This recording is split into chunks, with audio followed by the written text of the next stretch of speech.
Friends, today's true incident is about a case in which people's anger did not subside until the criminal was hanged. But a few days after the hanging, some truths related to the criminal came out, started coming, which divided the public into two parts, where on one side some people were saying that he was a criminal, whatever happened to him was right, and he should have been hanged, but on the other side some people were also saying that he was innocent. Someone else had framed him, he had not committed this crime. But to know the truth of this entire incident, stay with us till the end. Before moving ahead in the video, do not forget to subscribe to our channel and like the video and be in the society. Let us keep coming face to face with such heart-wrenching incidents so that you too can be careful. Let us now tell you about this incident. There was a society named Anand apartment in Bhowanipore area of Kolkata, the capital of West Bengal, and the building of the society was a family lived on the third floor. The head of this family was Nagar Das Parekh. His wife's name was Yashomti Ben. Nagar Das and Yashomti had two children, a son Bhavesh Parekh and a daughter Hetal Parekh. In the year 1987, this family came to Bhowanipore from Gujarat and started living. The Nagar Das had a jewelry business which was doing well in Kolkata, and his daughter Hetal Parekh studied in a school named Welland Goldsmith, which was also in Bazaar, Kolkata, but before the Parekh family moved into Anand apartments. In the year 1987 itself, a security guard was appointed through a security agency in this Anand apartment. He was born in a place called Kolkata in West Bengal, and Dhananjay had joined the duty even before the Parekh family came here in 1987. Dhananjay morning shift. I used to do duty there, i.e. from 6 o'clock in the morning till 2 o'clock in the afternoon. His duty used to end and everything was going well. On the other hand, everything was normal in Parekh family also, father Nagar Das and his son jewelry. The mother was a housewife and the daughter was studying in school. Meanwhile, Dhananjay's security guard job was also going well, and then in the year 1989, Dhananjay married a girl. That girl's name was Purnima. That girl was a nurse in Anganwadi. Dhananjay had married Purnima saying that he was a BSF personnel, but after marriage, Purnima came to know that Dhananjay worked as a security guard in an apartment, but now the marriage had taken place and now nothing could happen. Purnima was forced to accept this truth. After this, she forgot everything and started living happily, and now the year 1990 had started. Hetal Parekh, daughter of Nagar Das, 10th class. She was studying in IC around the month of March. Her board's exam started. She used to leave her house at 7:30 in the morning for the exam. She had the ICSE board's exam, and after the exam was over by 1 in the afternoon, she used to come back home. But on March 2nd, when she comes home, she tells her mother that the security guard downstairs looks at me with dirty eyes and passes dirty comments. The mother told her daughter about these things. Did not pay much attention, but when Hetal came back home after giving exam on March 3rd and again told her mother that today again when she was coming, the security guard in a dirty tone asked her to go and watch a movie this time. Hetal's mother gets angry and also feels a little strange. In the evening, when Hetal's father comes to Nagar house, Hetal's mother Yashomti tells him everything. That is, whatever action the security guard was doing with Hetal. Told Hetal's father, and after hearing all this, Nagar Das gets very angry and at the same time complains to the head of the society. The committee of the society takes action after looking into the complaint, and on March 4th, security guard Dhananjoy Chatterjee is transferred to some other place. Now on March 5th, the new security guard was to come to Anand apartments and Dhananjay was to join duty somewhere else, but when the day of March 5th, 1990 started, Dhananjay was to go for duty somewhere else, but he did not go, and in the morning at 6 a.m., he comes to Anand apartments and starts his duty. Talking about Parekh family, Nagar Das and his son left for their work in the morning. By 7:30 a.m., their daughter Hetal also left for their work. Went for the exam, and Hetal's mother was at home till 1 o'clock in the afternoon.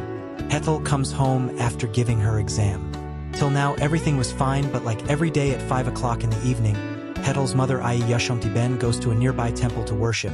That is, now it was 5 o'clock in the evening and security guard Dan Chatterjee's shift had ended at 2 in the afternoon. But now it was 5 o'clock in the evening and he had not gone to his home. The night shift security guards had also arrived. That is, Dhananjay was now off duty.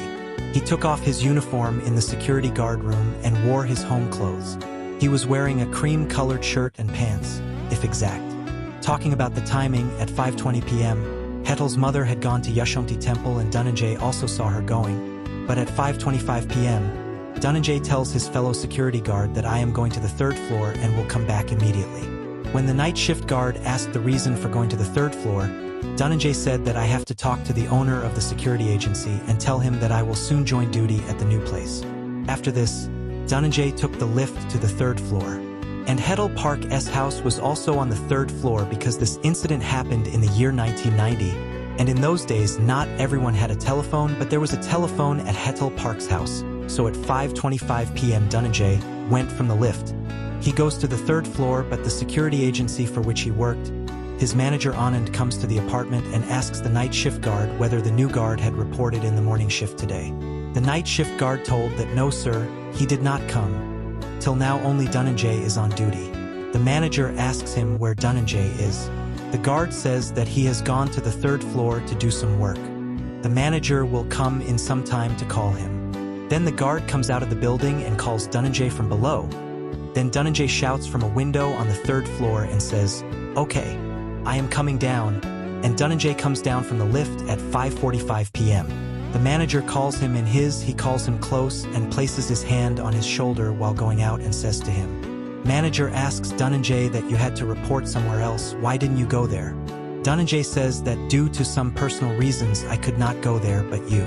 Don't worry, I will join duty in a few days. There is some more conversation between them. Then the manager leaves from there, and around 5:50 p.m. Hetal Parekh comes to Anand apartment from Kima Mandar to her home. She takes the lift to the third floor and she rings the doorbell of her apartment, after which she waits for a while, but the door does not open. When the door does not open, even after ringing the bell several times, she starts banging the door vigorously, but still does not get any response from inside. Then Hetal's mother tries to open the door, but the door was locked from inside. She calls out loudly to her daughter. Hearing the voice, some people from the neighborhood and the servants of their house also gather together and close the door. They try to break it, and within a short time the door breaks and Hetal's mother goes inside the house along with some neighbors also go inside. All the stuff inside the house was scattered. Then the mother goes to her daughter's room. But as soon as she went inside, she screamed because Hetal Parekh was bleeding inside.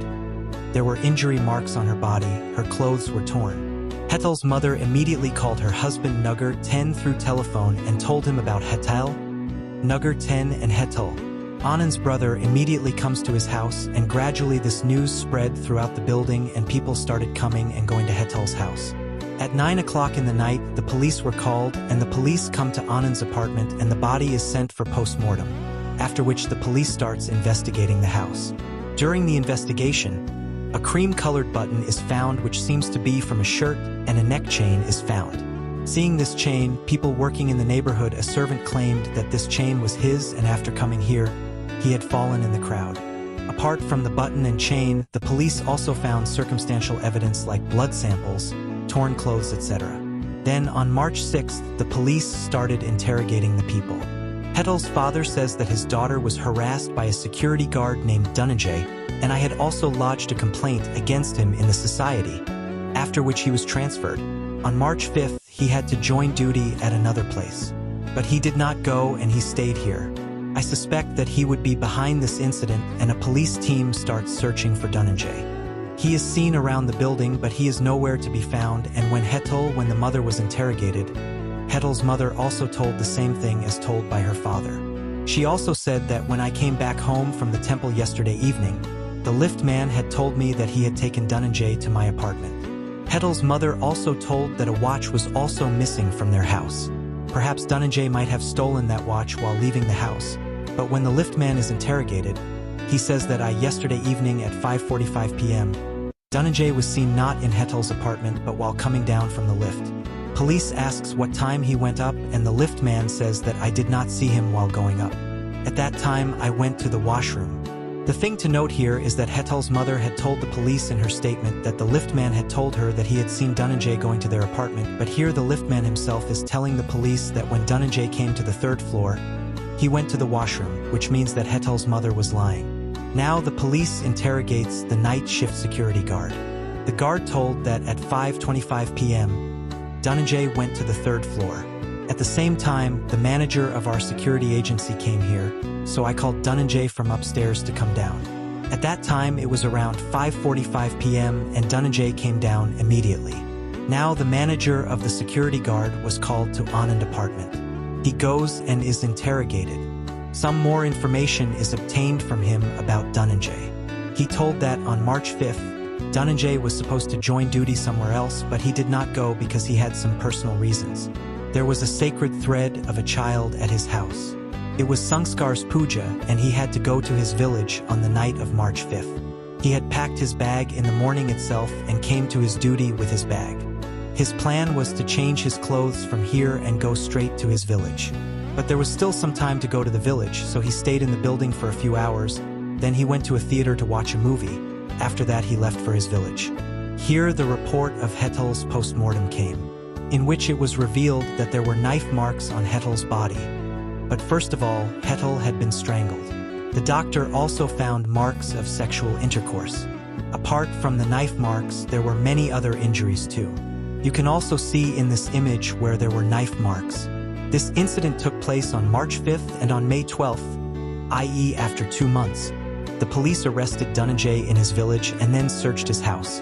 While searching the house, the police also find the clothes which Dhananjay had worn on the day of the incident, and also found the watch which he had stolen from the Parekh family's house. Now this story must have started revolving in your mind. That Dhananjay must have come to the 3rd floor, he must have killed Hetal, and when blood splattered on his clothes, he must have changed his clothes because he had brought his clothes bag with him. After that, he must have stolen the watch and then did all this. Dhananjay must have come down after this. This story was on people's lips at that time too, and the same story was running in the media, and everyone started feeling that Dhananjay must have first done this to Hetal and then murdered her. People's anger. And it was increasing that a security guard had done such a dirty and disgusting thing with a 16-year-old girl that people came out on the streets and started raising slogans of "Hang me. Hang me." Then this case is handed over to the detective department of Kolkata under Dhananjay. A charge sheet is prepared against him, and he is accused of murder and theft. The case of theft is because he had stolen a watch. Whatever evidence the police found from the crime scene was all circumstantial evidence. That is, no direct evidence was found. There was no direct witness who saw Dhananjay entering or coming out of Hetal's apartment. The chain found from the crime scene belonged to a servant working in the neighborhood, and the cream-colored button found belonged to Dhananjay. The match was made with the cream-colored shirt found from the house of, but the forensic team was confused whether this button belonged to this shirt or not, and then the trial starts in Alipore Session Court, and all the witnesses who were found and all of them went to the court. The servant working in the neighborhood, whose chain was found at Hetal's house, retracts his statement. The man says that he had gifted that chain to Dhananjay, and when Dhananjay had come to Hetal's house, that chain must have fallen there. The rest of the witnesses were also narrating their stories as if they were fully confident that Dhananjay had committed this crime, and then the police had also prepared their report on the basis of these witnesses. Dhananjoy Chatterjee kept saying this again and again. He said that he had no hand in all this, he had not killed Hetal, and he had said that he could not even think of killing anyone. He had been saying this again and again. Here the Alipore Sessions Court had given all the evidence. And after seeing and understanding the witnesses, Dhananjay was sentenced to death. Then this case went to the High Court of Kolkata. From there too Dhananjay was sentenced to death. Then this case went to the Supreme Court, and hearing is held here also. It was believed that this man had the responsibility of protecting the people because he was a security guard, but he has committed only one new crime. Even the Supreme Court considers this case as the rarest of the rare case and gives death sentence to Dhananjay. But even at that time, Dhananjay kept saying that he was innocent and had not committed any crime. After this, the date of hanging was fixed for June 25, 2004, but on June 24th, Dhananjay sent a mercy petition to the president, due to which the date of hanging was postponed. It was cancelled, but within a few days the president rejected Dhananjay's mercy petition. It was obvious that how could a man who had done such a thing with a 16-year-old girl get pardon if the mercy petition was rejected? Later, the date, time and place of hanging were decided, and that was August 15th, 2004 at 4:30 a.m. in Alipore Central Jail. But when the news of Dhananjay's hanging came out, human rights people started protesting in favor of Dhananjay, that no person has any right to kill anyone. Now many people started protesting for Dhananjay too, but all these protests had no effect on anyone, and when around 4 a.m. on August 15th, 2004 Dhananjay is picked up by the jail staff and given a bath. New clothes were also brought for Dhananjay. After taking a bath, he was given new clothes.